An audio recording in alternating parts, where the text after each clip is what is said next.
राधे राधे भक्तों। जय श्री कृष्ण, जय श्री राधे। श्री गुरु चरण सरोज रज, निजमन मुकुर सुधार। बरनउँ रघुबर विमल जसु, जो दायुक फलचार। अर्थात श्री गुरु जी महाराज के चरण कमलों की धूलि से अपने मन रूपी दर्पण को पवित्र करके श्री रघुवर के निर्मल यश का वर्णन करती हूँ, जो चारों फल धर्म अर्थ काम और मोक्ष देने वाला है। जय जय हनुमान, जय सिया राम। प्रिय भक्तगणों, सर्व सुख रक्त विकार राज समान तथा पुत्र की प्राप्ति के लिए मंगलवार का व्रत उत्तम है। मंगलवार के व्रत से मनुष्य के समस्त दोष नष्ट हो जाते हैं। तो इसलिए आज के दिन, मंगलवार के दिन, लाल वस्त्र धारण करके दिन में हनुमान जी का पूजन कर मंगलवार व्रत कथा का श्रवण करना चाहिए। इससे व्यक्ति को बल बुद्धि और विद्या की प्राप्ति होती है तथा संकट मोचन हनुमान की कृपा से भक्तों के सभी संकट दूर हो जाते हैं। तो मैं आज सुना रही हूँ मंगलवार के दिन सुनी जाने वाली मंगलवार की बड़ी ही दुर्लभ पौराणिक कथा, जिसे आप सभी भक्तगण बड़ी श्रद्धा तथा प्रसन्नचित मन से पूरा विश्वास करके सुनिए। जय सिया राम, जय सिया राम। आइए कथा का श्रवण करते हैं। एक नगर में एक ब्राह्मण परिवार रहा करता था। उस परिवार में सिर्फ पंडित दुर्गेश ही थे। वह अपना जीवन यापन यजमान से मिली दक्षिणा से ही करते थे। माता तो बचपन में ही चल बसी थी। अब पिता का साया भी सर से उठ चुका था। सुबह खाना बनाकर खाते, फिर काम पर चले जाते। शाम को वापसी के बाद आराम भी नहीं करते, आते ही खाना बनाने में जुट जाते। मोहल्ले वालों ने अपने प्रयासों से पंडित जी का विवाह एक गरीब कन्या से करा दिया। अब दुर्गेश खुश थे। अब उन्हें सुबह शाम खाना बना बनाया मिलता था। उसकी पत्नी का नाम सावित्री था। सावित्री गरीब घर की जरूर थी, लेकिन वह गृह कार्य में दक्ष होने के साथ साथ सामाजिक प्रवृत्ति की थी और हनुमान जी की परम भक्त थी। उसके व्यवहार से सभी पड़ोसी खुश थे। वह हर मंगलवार का व्रत किया करती थी। अब इधर पंडित जी का जीवन अच्छे से कट रहा था। कुछ समय बाद सावित्री गर्भवती हो गई। जब सावित्री के पवित्र प्रसव का समय आया तो पंडित जी अपने पड़ोसी की एक दाई को लेकर आए। समय पर सावित्री ने एक सुंदर लड़के को जन्म दिया। अब इधर पंडित जी ने एक नए कपड़े में उसे लपेट लिया और घर से निकल पड़े। कुछ समय के उपरांत वह गंगा के तट पर जा पहुंचे। दुर्गेश ने उस बच्चे को अपने दोनों हाथों में लेकर गंगा जी में 3 डुबकी लगाई। फिर पंडित दुर्गेश जी ने उसकी सीधे कान में कोई मंत्र पढ़कर फूंक मारी और लड़के से दुर्गेश की बात होने लगी। पंडित जी ने उस बच्चे से पूछा, बताओ आप मेरे कर्जदार हो या मैं आपका कर्जदार हूँ, और मैं कितना कर्जदार हूँ। बच्चे ने कहा, मेरे 50 आपके ऊपर हैं, आपने दिए नहीं थे। आपके बच्चों ने भी आपका कर्ज चुकाया था। इतना सुनकर पंडित दुर्गेश ने उसे 50 दिए। बोला, आपको और मेरा हिसाब चुकता हुआ। तब बच्चे ने कहा, हाँ, हिसाब पूरा हुआ। यह बात सुनकर दुर्गेश ने कोई मंत्र पढ़ा और उसके उल्टे कान में फूंक मारी और उसे गंगा जी में प्रवाहित करके अपने घर चले आए। उसने अपनी पत्नी सावित्री को यह कहकर समझा दिया था कि उसका मेरे ऊपर कर्ज था, मैंने उसे चुकता करके उसे वापस भेज दिया है। अगर ऐसा नहीं करता तो वह पता नहीं कब हमारे यहाँ से जाता। उस समय हमें बहुत दुख होता। अब सावित्री अपनी पति दुर्गेश की बातों से पूर्णतः संतुष्ट थी। जब सावित्री दोबारा से गर्भवती हुई, समय पर एक सुंदर से पुत्र को जन्म दिया, तो दुर्गेश ने उसके साथ भी वही करना शुरू कर दिया। वह एक बच्चे को सफ़ेद कपड़े में लेकर गंगा के घाट पर चला गया। वहां पहुंचकर गंगा में घुस गया और बच्चे को गंगाजल में 3 डुबकी लगाई। उसके सीधे कान में मंत्र पढ़कर फूंक मारी और बच्चे से बात की। पूछा, हाँ भाई, गंगा मैया के अंदर है हम, तुम मुझे बताओ कि मैं तुम्हारा कर्जदार हूँ या तुम मेरे कर्जदार हो, और कितने हो। तब बच्चे ने कहा, आपका मेरे ऊपर 100 रुपये का कर्जा बकाया है। अब दुर्गेश ने उससे कहा, देखो भाई, हम गंगा जी में खड़े हैं और वचन देते हैं कि हम आपको अपने कर्ज से मुक्त करते हैं। मेरा और आपका सब हिसाब किताब बराबर है। उसने कहा, ठीक है, जब आप वचन दे रहे हो तो ठीक है। इतना कहकर दुर्गेश ने उसके उल्टे कान में फूंक मारी और बच्चे को पुनः अवस्था में उसको गंगा जी में प्रवाहित कर दिया। यह सब करके वह वापस अपने घर पहुंचा। पत्नी सावित्री से बोला, मुझे खाली हाथ देखकर बच्चे के बारे में जानने की आपकी इच्छा होगी तो सुनो। उस पर हमारे 100 रुपये का कर्जा था, तो हमने उसे गंगा पर वचन दे दिया और उसे ऋण मुक्त कर दिया। हम नहीं चाहते कि आगे चलकर वह हमें तड़पा कर जाए। अब सावित्री ने पूछा, ऐसा कैसे? पंडित जी कहने लगे कि जब से तुम मेरे घर आई हो तुमने देखा कि पंडिताई करके जो कुछ भी मिलता है उससे बचत नामात्र की होती है, पर होती तो है। सुबह हमारे सो जल पे जल्दी ही चुकता कर कर हमें रुलाकर चला जाता। हम आजीवन उसे दुख में जीते रहते। जब हमने उसे ऋण चुकाकर उसे भेज दिया, अभी मोह भी नहीं था तो दुख दुख कैसा? पंडित जी की बात सुनकर सावित्री चुप हो गई। उसके पास उस समय कोई विकल्प नहीं था।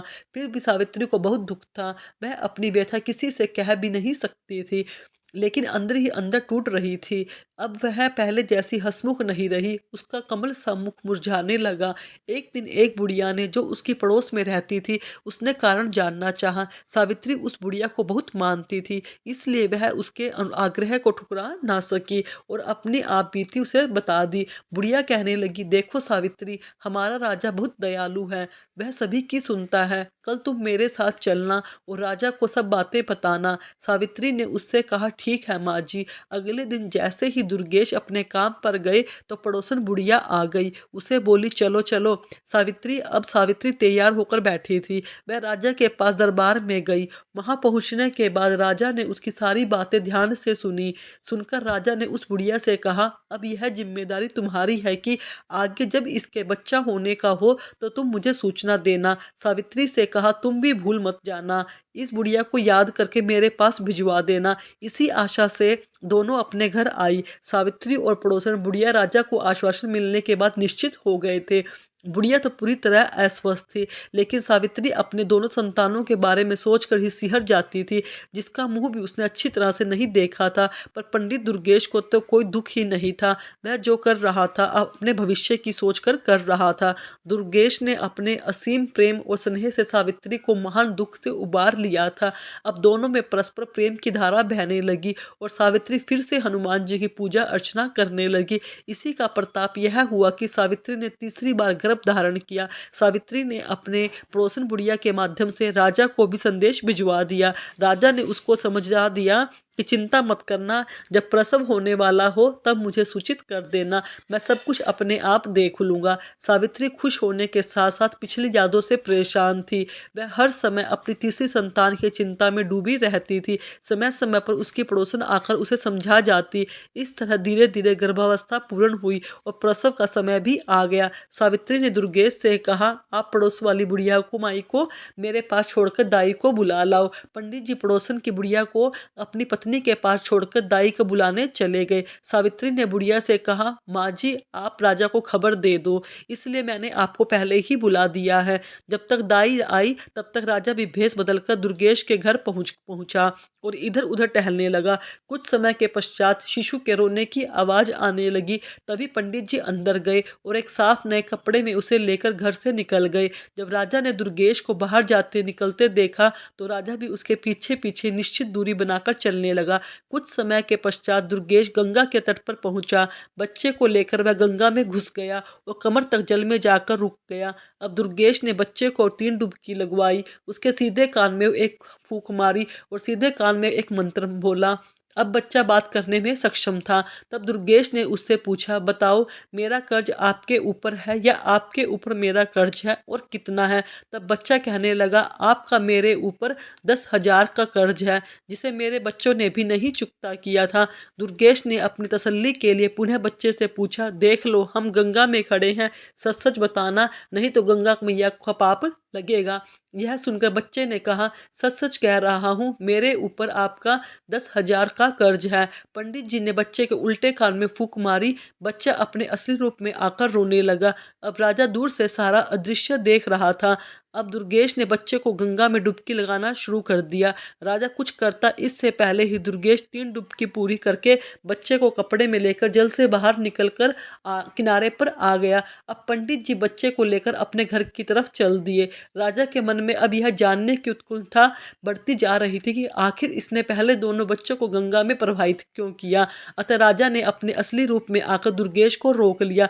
दुर्गेश ने राजा को देखकर उसको सलामी दी तो राजा ने दुर्गेश से पूछा, यह बताओ कि तुम अपने दोनों बच्चों को गंगा में प्रवाहित करके आए और अब तीसरे बच्चे को साथ लिया। महाराज, आप इस बात को अच्छी तरह से जानते है कि एक पंडित को पंडित की में क्या मिलता है। किसी ने सवा आने दे दिए, किसी ने थोड़ा बहुत अनाज दे दिया, कुल मिलाकर पेट पूजा हो जाती है। पैसे बचाना तो दूर की बात है। इसलिए मैंने अपनी विद्या से उन दोनों बच्चों से पूछ लिया था उन पर मेरा कर्ज है या उनका मुझ पर। मेरे पहले बच्चे का मेरे ऊपर कर्ज था, दूसरे का उसके ऊपर कर्ज था। वह इतना था कि हम दोनों, महाराज आप इस बात को अच्छी तरह से जानते हैं कि एक पंडित को पंडिताई में क्या मिलता है। किसी ने सवा आने दे दिया तो किसी ने थोड़ा बहुत अनाज दे दिया, कुल मिलाकर पेट पूजा हो जाती है। पैसे बचाना तो दूर की बात है। इसलिए मैंने अपनी विद्या से उन दोनों बच्चों से पूछ लिया था कि उनका मेरे ऊपर कर्ज है या उसका मुझ पर। तो पहले बच्चे का मेरे ऊपर कर्ज था, दूसरे के ऊपर मेरा कुछ था।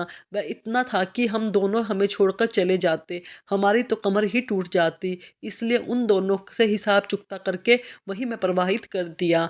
राजा ने कहा कि इसे क्यों बचाया। पंडित दुर्गेश कहने लगे कि इस पर मेरा 10,000 रुपये का कर्ज है, उम्मीद है यह हमारा अंतिम संस्कार अपने हाथों से ही करेगा। राजा पंडित जी की बातें सुनकर आश्चर्यचकित हुआ, साथ ही यह जानकर तसल्ली भी हुई कि जैसे भी सही सावित्री को अपना बच्चा तो मिल गया। दुर्गेश बच्चे को लेकर घर पहुंचे। यह देखकर सावित्री मन ही मन राजा को धन्यवाद करने लगी। दुर्गेश ने अपनी पत्नी से कहा, यह हमारा पूरा जीवन काट देगा और हमारा अंतिम संस्कार भी कर देगा। अब पंडित जी के घर में बहुत खुशियां मनाई जाने लगी। पंडित जी ने अपने सामर्थ्य के अनुसार एक प्रतिभोज भी किया। पंडित जी ने उसका नामकरण संस्कार किया। जन्म ग्रह नक्षत्र के हिसाब से उसका नाम का अक्षर च से था। अब बच्चे का नाम चंद्रदेव रखा गया। मेष राशि और अश्विनी नक्षत्र में जन्मे इस जातक की कुंडली बहुत ही भाग्यशाली थी। उसके भाग्य रेखा भी बहुत ही प्रबल थी। उसके जीवन में धन का अभाव तो था ही नहीं। चंद्रदेव के जन्म के बाद पंडित जी के अच्छे दिन शुरू हो गए। पहले पंडित जी को भरण पोषण के लिए काफ़ी मशक्कत करनी पड़ती थी, लेकिन अब उनका गुजारा अच्छे से होने लगा। उनकी पंडिताई अच्छे से चल रही थी। धीरे धीरे चंद्रदेव भी चंद्रकलाओं की तरह दिन दुगना रात चौगुना बढ़ने लगा। 5 वर्ष होने पर उसे एक संस्कृत स्कूल में दाखिला दिया गया। चंद्रदेव पढ़ने में बहुत तेज था। पंडित जी शाम के समय अपना 1 घंटा बच्चे को ज्योतिषी सिखाने में लगाते थे। बेटे चंद्र की बुद्धि विलक्षण थी। जो मंत्र बताए जाते उसे कंठस्थ करना उसके लिए बाएं हाथ का खेल था। संस्कृत में प्रथमा करने पर उसने अपने पिता दुर्गेश से ज्योतिषी में भी पूरी दीक्षा प्राप्त कर ली थी। चंद्रदेव प्रथमा करने पर एक अच्छा नवयुग हो गया। 14 वर्ष की उम्र में वह 18 वर्ष का लगता था। पंडित जी और पंडित जी की पत्नी दोनों ही अपने पुत्र को इस तरह बढ़ता हुआ देखकर मन ही मन भगवान का शुक्रिया अदा करने लगे। सावित्री अपने पुत्र को निहारती और भगवान को धन्यवाद करती, हनुमान जी को धन्यवाद देती और राजा का भी धन्यवाद करती। उसे तो यह पता ही नहीं था कि उसमें राजा का कोई योगदान नहीं है। चंद्रदेव ने प्रथमा के बाद आप आगे की शिक्षा के लिए अपने माता पिता को मना कर दिया। उसने माँ से कहा, माँ मैं भी पिताजी के साथ काम हाथ बटाऊंगा। माँ ने कहा, बेटा अभी तेरी उम्र ही क्या है, खेलो खाओ और आगे दुनियादारी को समझने की कोशिश करो। यह काम तो सारी उम्र ही तुम्हें करना है। इस पर चंद्रदेव ने कहा, माँ जब मुझे पंडिताई करनी ही है तो बाद में क्यों, अभी से क्यों नहीं। विद्या तो कोई भी हो उसे जितना उपयोग करेंगे उसमें बढ़ोतरी ही होगी। कल पूर्णिमा का दिन है तो मैं भी कल से काम पर जाऊंगा। अब पंडिताई मन ही मन बहुत खुश हो रही थी। चलो अब उसके घर में दो दो कमाने वाले हो गए थे। थोड़ा पैसा इकट्ठा करके हम अपने बेटे का विवाह भी कर देंगे और मज़े से उसकी दुनिया में रम जाएंगे। मन में ऐसा विचार करके वह सो गई। चलो सुबह जल्दी उठकर दोनों के लिए खाना भी तो बनाना है, कल दोनों ही काम पर जाएंगे। पंडिताई को रात में नींद नहीं आई। वह सोचने में ही करवट बदलते बदलते परेशान हो गई। सुबह जल्दी से जाग कर रसोई का काम निपटाकर स्नान ध्यान करके हनुमान जी की पूजा करने के बाद खाना बना दिया। अब निश्चित होकर चारपाई पर लेट गई। वह सारी रात सो नहीं पाई थी, अतः जिस निश्चिता के साथ वह लेटी थी उसे जल्दी ही नींद आ गई। सुबह पंडित जी जब अपने समय पर उठे तो उन्होंने देखा कि श्रीमती जी तो सो रही हैं, तो किसी ने अन होने की चिंता में डूब गई होगी। सबसे पहले उसे जगाकर पूछो, अरे ओ भाग्यवान, तबीयत तो ठीक है। कहते हुए उसके माथे को छूकर देखा तो सावित्री ने उससे कह दिया, मेरी तबीयत बिल्कुल ठीक है, थोड़ा जल्दी उठ गई थी, सारा काम करके मैं लेट गई हूँ और नींद आ गई। आप अपने नित्य कर्म करो, खाना तैयार है। इतने में चंद्रदेव भी जाग गया और नित्य कर्म करने लगा। दोनों पिता पुत्र तैयार होकर आ गए। सावित्री ने दोनों को आसन पर लगाकर खाना परोसा। दोनों ने खाना खाया। दोपहर का खाना साथ में लेकर अपने काम पर निकल गए। चंद्रदेव का पहला दिन था तो उसे भी यजमान जैसा नहीं मिला जो उसकी सेवा ले। उसे धीरे धीरे शाम होने लगी। चंद्रदेव उदास मन से घर के लिए रवाना हुए। थके कदमों से वह घर की तरफ जा रहा था। अचानक उसके मुख पर गरम गरम पानी की कुछ बूंदें गिरी। उसने अपनी नज़र ऊपर उठाई तो देखा एक बहुत ही सुंदर स्त्री अपनी आंखों से आंसू बहा रही थी। उसी के आंसू की बूंदें चंद्रदेव के ऊपर गिरी थी। चंद्रदेव रुक गया और उससे पूछने लगा, बहन आपको क्या दुख है, मुझे बताओ, हो सकता है मैं आपकी कोई मदद कर सकूं। ऊपर से उस स्त्री ने देखा कि एक नौजवान लड़का तिलक छाप राम नाम की पीताम्बर डाले नीचे खड़ा है। वह बड़ा पंडित लग रहा था। उसे देखकर ऐसा लग रहा था कि मानो अभी अभी काशी से आ रहा हो। उस स्त्री ने कहा, अरे तेरे जैसे कितने आए और ठोकर खाकर चले गए। मेरा तो विश्वास ही उठ गया है तुम्हारे जैसे ढोंगी पंडितों से। इतना सुनकर चंद्रदेव बहुत ही विचलित हुआ और मन में विचार किया कि इस महिला को कुछ ना मिलने पर भी इसकी परेशानी का कारण जानकर उसका समाधान अवश्य करूंगा। उधर से महिला ने कहा, मैं तुम्हें कोई पैसा या दक्षिणा देने वाली नहीं हूँ। चंद्रदेव ने कहा, माता जी नीचे तो आ जाओ ना, हाथ दिखाओ और बताओ समस्या क्या है। वह स्त्री नीचे आई और कहने लगी, देखो मैं पहले से ही तुम्हें बता देती हूँ, मैं तुम्हें कोई दान दक्षिणा देने वाली नहीं हूँ। बाद में तुम दक्षिणा के नाम पर मुझे ठगना चाहो तो। चंद्रदेव ने कहा, बहन मैं कोई ढोंगी नहीं हूँ, इसी शहर का निवासी पंडित दुर्गेश जी का पुत्र हूँ। मेरा नाम चंद्रदेव है। मैं एक ज्योतिषी हूँ, इसी मोहल्ले में रहता हूँ। हाँ, दूसरी बात, मैं आपका रोना दुख देख नहीं सकता, इसलिए पूछ रहा हूँ कि अब आपकी मर्जी है, जानना चाहती हो या नहीं। वह स्त्री कहने लगी, ठीक है तुम जो भी कहो, इतना समझ लो मैं तुम्हें पैसा देने वाली नहीं हूँ। चंद्रदेव कहने लगे, ठीक है मैं पैसे मांग कब रहा हूँ। तो वह स्त्री बोली, अगर तुम्हारी बातें सही निकली तो मैं तुम्हारे घर पर दक्षिणा भिजवा दूंगी। चंद्रदेव कहने लगा, बताओ समस्या क्या है। उस स्त्री ने कहा, मेरे पति परदेश गए हुए हैं, अभी तक वापस नहीं आए, ना ही कोई सुखद पत्र उन्होंने भेजा है। मैं केवल यह जानना चाहती हूँ कि वह ठीक है और कब वापस आएंगे। चंद्रदेव ने कहा, आपने दो प्रश्न पूछे हैं, इन दोनों में से आप किसके बारे में पहले जानना चाहती हैं। तो स्त्री बोली, दोनों प्रश्नों के बारे में जानना चाहती हूँ। चंद्रदेव कहने लगा, नहीं। उस स्त्री ने कहा, क्यों। तो उसने बताया, क्योंकि मैं मुक्त में हूँ, मैं केवल एक ही बात बताऊंगा, अब तुम फैसला करो कौन सी बात पूछना चाहती हो। स्त्री चुप हो गई, दिमाग का इस्तेमाल करने लगी, सोचने लगी कि कौन सा प्रश्न पहले पूछूं, आने पर दिख जाएंगे, दूसरा स्वस्थ होंगे तभी तो आएंगे। ऐसा विचार कर कर स्त्री ने कहा, आप केवल यह बता दीजिए कि मेरे पति कब तक आएंगे। चंद्रदेव ने अपना पत्र निकाला और उसमें देखने लगा।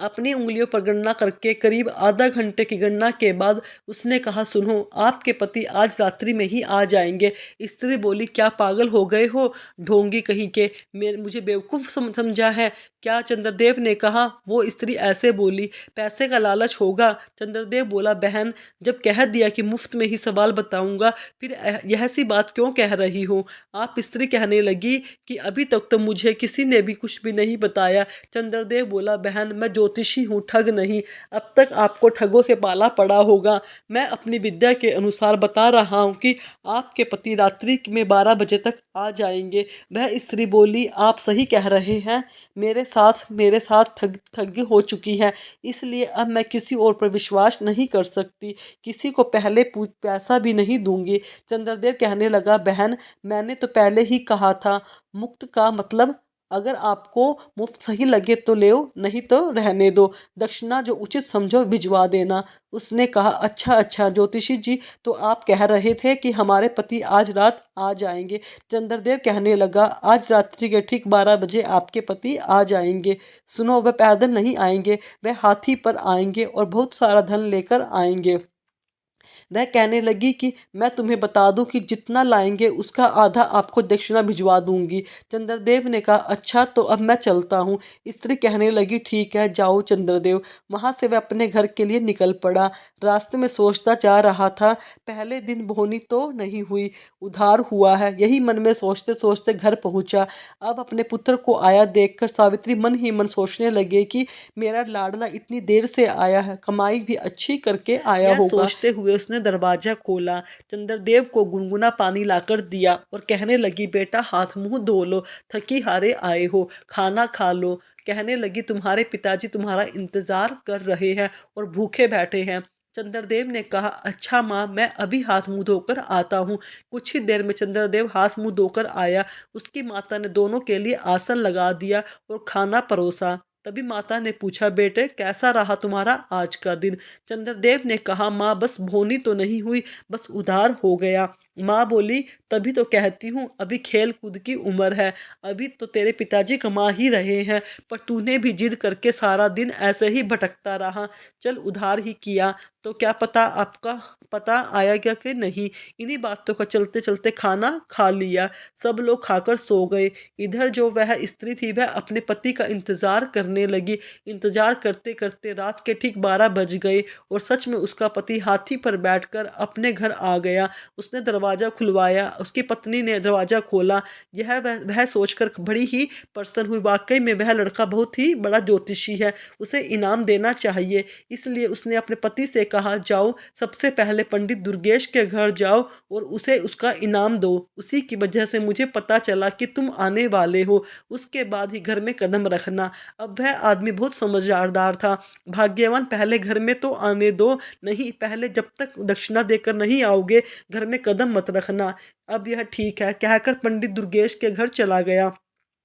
आधी रात में दरवाजा खुलवाया। पंडिताइन को एक थाली सोना चांदी जवाहरात देकर कहा कि पंडिताइनी यह तुम्हारे बेटे की दक्षिणा है। तुम्हारे बेटे ने भविष्यवाणी की थी कि उसी से प्रसन्न होकर मेरी स्त्री ने यह भिजवाया है। वह देकर अपने घर चला गया। पंडितानी इतना सारा सोना चांदी देखकर बड़ी खुश हुई और परात को अंदर रखकर डलिया से ढककर मन ही मन सोचने लगी कि पंडित जी ने तो बस ऐसे ही कहा कि मेरे बेटे में एक ही दिन में घर भर दिया। अब यह कहकर वह सो गई। जब वह सुबह हुई तो पंडित दुर्गेश अपने नित्य कर्म करके उठकर देखने लगे पंडिताइन अभी तक सो रही है। उन्होंने कहा पंडिताइनी आज क्या हुआ, अभी तक सोई हो। इतना सुनते ही पंडिताइनी का तेवर चढ़ गया। बोली ज़्यादा मत कमा के लाते हो, मेरा बेटा कल इतना कमा कर लाया है, पूरा घर भर दिया। यह सुनकर चौंक गई। बोले पंडिताइन तुम क्या बात कर रही हो।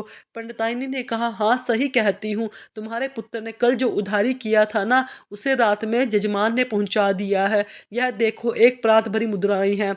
यह देखकर तो पंडित जी उसके सर पर हाथ रखकर तुरंत जमीन में बैठ गए, रोने चिल्लाने लगे। पंडितानी यह देखकर पूछने लगी तो पंडित जी ने कहा अरे भाग्यवान पहले तू घर के अंदर जाकर देख तेरा पुत्र जीवित है या नहीं। पंडितानी आंखें निकाल कर देखने लगी। वह भागी भागी घर के अंदर गई, देखा उसका पुत्र मरा पड़ा है। वह जोर जोर से रोने लगी। यह देखकर पंडित जी ने कहा पंडिताई मैंने कहा था ना पूर्व जन्म में उसने अपने सभी कर्ज चुकाकर हमसे मुक्ति पा ली है, इसलिए तो हम उसे कमाना नहीं देना चाहते थे।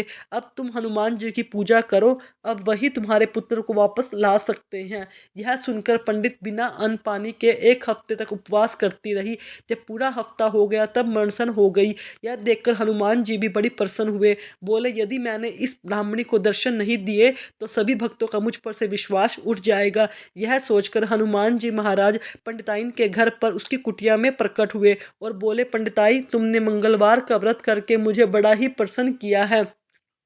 तुम लगातार हर मंगलवार व्रत का नियम से करती आई हो, मांगो तुम्हें क्या चाहिए। पंडिताइन ने कहा कि मुझे सोना अन्न धन कुछ भी नहीं चाहिए, मुझे बस मेरा पुत्र चाहिए। हनुमान जी ने कहा उसके भाग्य में जो लिखा हुआ था वही वो। पंडिताइन ने कहा नहीं पहले तो 2 पुत्र चले गए, पंडित जी ने मुझे आंख भरकर देखने भी नहीं दिया, इसलिए मैं चाहती हूँ कि आप इस पुत्र को मुझे वापस कर दो।